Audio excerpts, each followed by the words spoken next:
নমস্কাৰ। মই বহুত দিন ধৰি ভিডিঅ'টো দিয়া নাছিলোঁ। কাৰণ হ'ল আপোনালোকে নিশ্চয় লক্ষ্য কৰিছে চাগে, এইটো মই চাৰিওফালে বেৰটো দিছোঁ এইবাৰ। মানে এতিয়া মই আকৌ ছাগলী ফাৰ্ম ডাঙৰকৈ কৰিম। মানে এতিয়া আগতে যিটো খেলি মেলি হৈ আছিলে ছাগলী পালন কৰোঁতে, মানে কিছুমান অসুবিধা হোৱাৰ কাৰণে ছাগলীবিলাক মোৰ আগৰ ছাগলীবিলাক গোটেইখিনি বিক্ৰী কৰিছিলোঁ। এতিয়া আকৌ মই ফাৰ্মটো আৰম্ভ কৰিছোঁ। মানে এতিয়া যিটো ফাৰ্ম হ'ব সেইটো মই পাৰ্মানেণ্টলি কৰিম। মই মানে যদিও ঘৰত নাথাকোঁ, বাহিৰত থাকিলেও সেই ফাৰ্মটো মানে কণ্টিনিউৱাছলি চলি থাকিব। তো এতিয়া মই ছাগলীবিলাক কিনি আছোঁ লাহে লাহে, আৰু ফাৰ্মত কিছুমান বস্তু মই বনাই আছোঁ। কি কি বনাইছোঁ মই আপোনালোকক প্ৰথমতে দেখাই লওঁ। তো দেখিছে, এইটো কমপ্লিটলি মই এতিয়া ঘেৰি দিছোঁ, মানে বেৰ দিছোঁ। আৰু এই ঘাঁহ দিয়া এইটো ঘাঁহ দিবৰ কাৰণে এইটো বনাইছোঁ।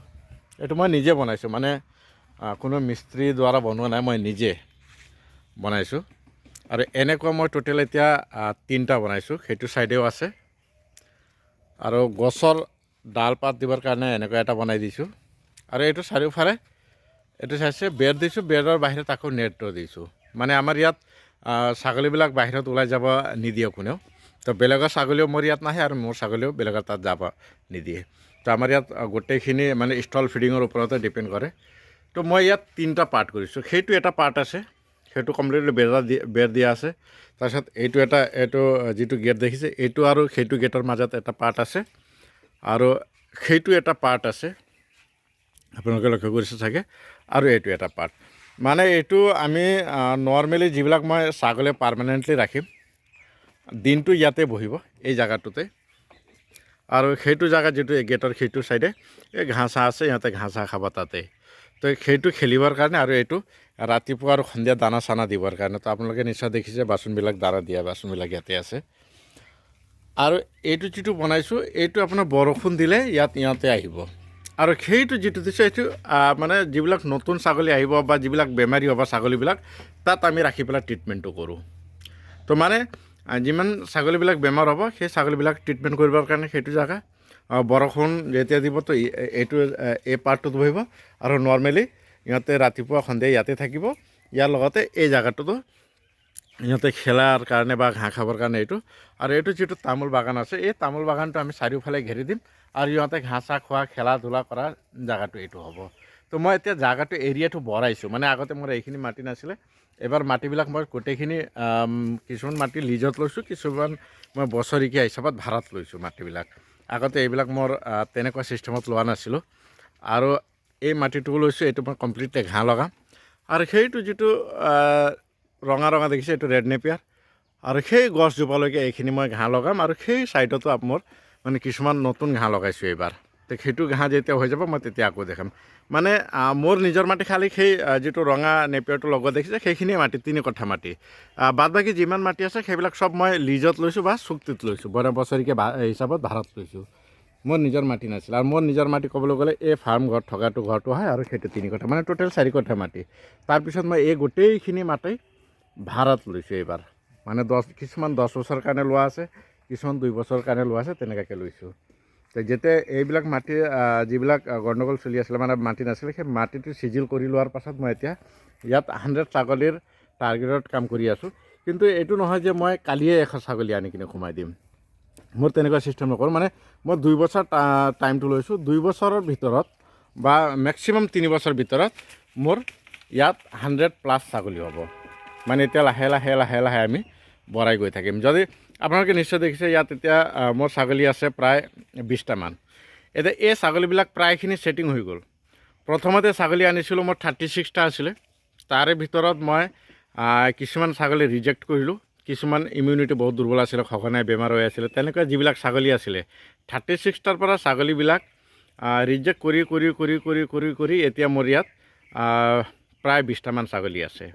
তো যিজন মানুহে প্ৰথম ছাগলী পালন কৰিব, চবৰে প্ৰচেছটো সেইটোৱে থাকে। মানে আপুনি 50টা ছাগলী যদি লৈছে, তাৰ ভিতৰত হয়তো আপুনি 20টা বা 15টা, 20টা, 25টা এনেকুৱাহে ছাগলী ৰাখি কিনে বাদ বাকী আপুনি ৰিজেক্ট কৰিব লাগে। কিন্তু মানে কিয়, আপুনি ধৰি লওক কিছুমান ঠাইৰ পৰা ছাগলী কিনি আনিলে, তেতিয়া ছাগলী সিহঁতৰ ঘৰত ভাল হেল্ডি থাকিব পাৰে, কিন্তু আপোনাৰ ইয়াত যেতিয়া আহিব, সিহঁতৰ যিটো ফিড মানে খাদ্যটো চেঞ্জ হৈ যায়। তো সেই চেঞ্জ হোৱাৰ পাছত কিছুমান ছাগলী এডপ্ট কৰে, মানে চেঞ্জটো এডপ্ট কৰিলে, আৰু কিছুমানে সেই একে ঘাঁহবিলাক বিচাৰি থাকে, তো ইহঁতে বহুত দিনলৈকে নাখায়। তো তেনেকুৱা ছাগলী কি হৈ যায়, পাছত গৈ কিনে বেমাৰ হয়, দুৰ্বল হয়, ক্ষীণাই যায়। তেনেকুৱা যিবিলাক ছাগলী হ'ব সেইবিলাক আপুনি ৰিজেক্ট কৰিব লাগিব, আৰু যিবিলাক পৰিস্থিতিৰ লগত খাপ খুৱাই পেলাই নিজকে পৰিৱৰ্তন কৰে সেইবিলাক ছাগলী আমি ৰাখিব লাগিব। ধৰি লওক এই ছাগলীটো মই আনোতে একেবাৰে ক্ষীণ আছিলে, তো এই ছাগলীটো এতিয়া বহুখিনিয়ে মানে স্বাস্থ্যটো ঘূৰিছে। এনেকুৱা কিছুমান ছাগলী আছে, মই আপোনাক পাৰিলে ভিডিঅ'ত দেখাম। তো এইটো এটা লোকেল ব্ৰিডাৰ হয়, এইটো ক্ষীণ আছিলে, এইটো ইয়াত আহি কিনে এতিয়া ধুনীয়াকৈ ঘাঁহবিলাক খোৱা আৰম্ভ কৰিছে। সেই তাত এজনী বহি আছে। তাৰপিছত আপোনাক মই ষ্টাৰ্টিঙতে এটা ছাগলী দেখাইছিলোঁ। এইবিলাক ছাগলী ইয়াত এতিয়া ছেট মানে হৈ গ'ল। এতিয়া এই ছাগলীৰ কাৰণে মই খুব বেছি কষ্ট নহ'ব। যদি মই নতুন ছাগলী আকৌ আনো, তো সেই কষ্টখিনি আকৌ ৰিপিট হ'ব, মানে আপোনাৰ পুতুককৈ ইহঁতে এডজাষ্ট নহয় চব ছাগলী। তো সেইকাৰণে যিবিলাক এডজাষ্ট নহয় সেইবিলাক আমি ৰিটাৰ্ণ পঠিয়াম, আৰু যিবিলাক এডজাষ্ট হ'ব সিহঁতক ৰাখে। মানে এইটো প্ৰচেছ আপোনাৰ 1 বছৰলৈকে চলি থাকে। তো সেইকাৰণে ছাগলী ফাৰ্মত যদি আপুনি ছাকচেছ হ'ব বিচাৰে, তেতিয়াহ'লে আপুনি আজি ফাৰ্ম কৰিলে কালিৰ পৰা ইনকাম নাপায়। আপুনি 1 বছৰ কাম কৰিব লাগিব প্ৰথম।